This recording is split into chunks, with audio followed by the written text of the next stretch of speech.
കിഴങ്ങൂർ ഭാരതീയ വിദ്യാമന്ദിരത്തിൽ വൈക്കം മുഹമ്മദ് ബഷീർ അനുസ്മരണം നടന്നു. കഥാകാരനും നോവലിസ്റ്റും സ്വാതന്ത്ര്യ സമര സേനാനിയുമായ ബഷീറിൻ്റെ ചരമദിനത്തിൽ അദ്ദേഹത്തിൻ്റെ പ്രസിദ്ധമായ പാത്തുമ്മയുടെ ആട് എന്ന നോവലിലെ ഒരു കഥാസന്ദർഭത്തിൻ്റെ ദൃശ്യാവിഷ്കാരം ശ്രദ്ധയാകർഷിച്ചു.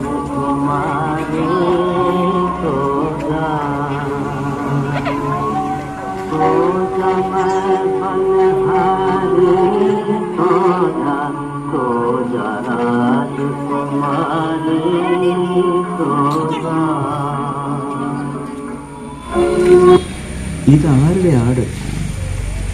എന്തൊരു സ്വാതന്ത്ര്യമാണ് കാണിക്കുന്നത്!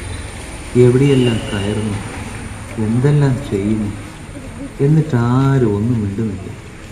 കേൾപ്പോരും കേൾവിയുമില്ലാത്ത വീട്.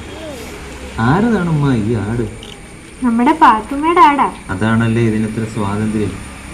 ഈ ആടുണ്ടല്ലോ, ചില്ലറക്കാരിയല്ല. ബഷീർ കൃതികളുടെ പ്രദർശനവും നടന്നു. അധ്യാപകരും PTA ഭാരവാഹികളും നേതൃത്വം നൽകി.